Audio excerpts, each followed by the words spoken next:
안녕하세요. 피니엔스입니다. 오늘은 루시에 대한 이야기를 들려드리려고 해요. 루시는 올 화이트 노르웨이 숲 고양입니다. 루시의 고향은 폴란드이고 2016년도에 한국에 왔습니다. 루시가 한국에 올 당시만 해도 올 화이트 놀숲은 국내에 딱 두 마리만 있을 정도로 정말 흔하지 않은 고양이였어요. 루시는 2017년도에 첫 출산을 하게 되었는데 이때가 저의 두 번째 리터인 B 리터였습니다. 리터는 한 배에서 태어난 새끼를 말하는데 루시는 초산에 5마리라는 다소 많은 새끼들을 품고 있었습니다.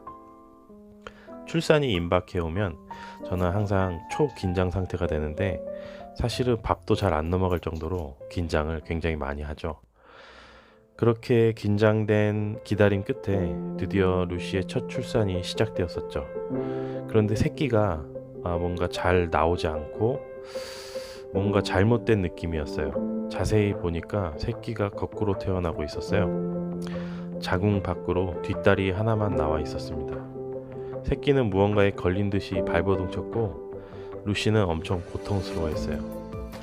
저는 당황했고 이런 상황에서 정말 어떻게 해야 될지 전혀 알지 못했습니다.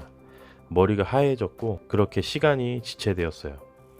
우여곡절 끝에 손으로 조금씩 새끼를 빼낼 수 있었고 어렵게 첫 출산을 하게 되었습니다. 루시를 닮은 하얀 아이였어요. 그런데 움직임이 전혀 없었습니다. 움직이지 않는 새끼를 붙들고 살려보려고 얼마나 씨름을 했는지 모릅니다. 그리고 힘겨워할 겨를도 없이 두 번째 아이가 태어나기 시작했어요. 그런데 또 거꾸로 태어나고 있었습니다. 다행히도 첫 아이가 태어나면서 루시의 자궁이 어느 정도 열리게 되었고 두 번째 아이는 무사하게 잘 태어났습니다. 그렇게 힘겹게 5마리의 새끼가 다 태어났고 저는 안타깝게 놓친 첫 아이를 땅에 묻어주고 돌아오는데 마음이 정말 무겁고 착잡했습니다. 그런데 슬픔은 그게 끝이 아니었어요. 아이들이 생후 3일 정도 되었을 때 다른 한 마리의 새끼에게 문제가 발생하였죠.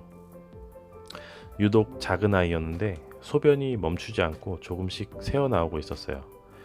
시간이 지날수록 꼬리가 젖을 정도로 소변이 새고 있었고 탈수가 온 듯 움직임이 점점 둔해지고 있었습니다. 저는 지인들과 동물병원에 연락해서 아이의 상태를 이야기하고 살릴 방법을 백방으로 알아보기 시작했어요. 그런데 한 수의사 선생님께서 저에게 이런 이야기를 해주시더라고요.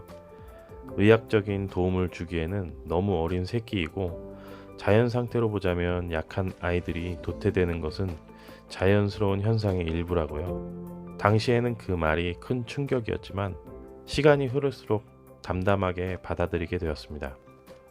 그렇게 얼마의 시간 후 그 아이는 별이 되었고 새 아이만 남게 되었죠. 그리고 그렇게 남아 성장한 고양이들 중 하나가 보니입니다. 제가 오늘 이런 이야기를 들려드리는 이유는 반려동물과 함께 사는 것이 항상 좋은 일만 있는 것은 아니라는 말씀을 전하고 싶어서예요. 그리고 그중 가장 힘든 것은 아이가 무지개 다리를 건너는 일이겠죠. 저는 특히 루시의 첫 아이를 살리지 못한 것에 아쉬운 마음이 컸어요. 반려동물 CPR을 좀 더 잘 알았더라면 살릴 수 있지 않았을까? 혹은 좀 더 노력했더라면 살아날 수 있지 않았을까? 별의별 생각을 다 하게 됐죠. 자책도 굉장히 많이 했습니다. 이때부터 반려동물 CPR에 자연스럽게 관심을 갖게 된 것 같아요. 그런데 이게 참 자료가 많지 않더라고요. 다행히 유튜브에서 강아지를 살리는 몇몇 영상들을 볼 수 있었고 그런 영상들을 보면서 내가 만약 이런 방법을 써봤으면 어땠을까 하는 생각을 하게 되었죠. 결과적으로 이런 경험이 훗날 기저귀를 살리는데 자양분이 된 듯합니다. 여러분에게도 꼭 말씀드리고 싶은 부분은 반려동물 CPR에 대해 관심 있게 공부해 보시고 준비해 두시면 언젠가 그걸 사용해서 한 생명을 살릴 수 있는 기회가 여러분에게도 올지 모른다는 것입니다. 고양이 CPR 하는 방법이 궁금하시다면 위에 링크된 영상을 참고하시면 도움이 되실 거예요. 이렇게 루시의 첫 출산은 두 아이를 떠나보낸 슬픔과 동시에 본이라는 엄청난 선물을 저에게 안겨주었죠. 그래서 그런지 다른 때보다도 루시의 출산은 저에게 더 큰 긴장감과 기대감을 가져다 주는 것 같아요. 작년 말에 기저귀 형제들이 태어나고 한 달 정도 간격으로 루시와 잉그마르 사이에서 쥐리터 아이들이 태어났습니다. 그런데 당시 모든 상황이 기저귀에게 집중되어 있었고 워낙에 기저귀가 크게 이슈가 되다 보니 루시의 출산 소식은 대중에게 공개하지 않았습니다. 몇몇 지인들과 해외 멘토들에게만 루시의 출산 소식을 알렸죠.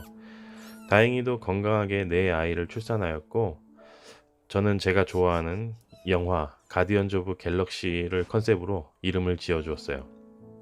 가디언, 그루트, 갤럭시, 가모라.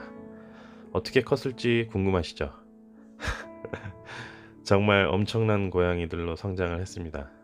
코로나만 아니었으면 제가 이 아이들을 데리고 전 세계를 다니면서 크고 작은 대회들을 휩쓸었을 텐데 정말 아쉬워요. 엄청난 약간 비밀병기 이런 느낌으로 키우고 있거든요. 암튼 그런저런 이유로 그동안 공개하지 않았던 쥐리터 소식을 말씀드렸고요. 앞으로도 이 아이들을 유튜브에 공개할지는 잘 모르겠습니다. 혹시라도 많은 분들의 요청이 있다면 고려해 보겠습니다. 반려동물과 함께 사는 것은 항상 밝은 면만 있는 것이 아니라 어두운 면도 있기 때문에 그 어두운 면을 고려하고 준비하는 것이 매우 중요하다고 말씀드리고 싶어요. 많은 분들이 반려동물 CPR에 대해서 관심을 가졌으면 좋겠고 미리 숙지해서 만약의 경우를 대비했으면 좋겠습니다. 오늘 영상은 여기서 마무리하도록 하겠습니다. 고양이는 사랑입니다. 감사합니다.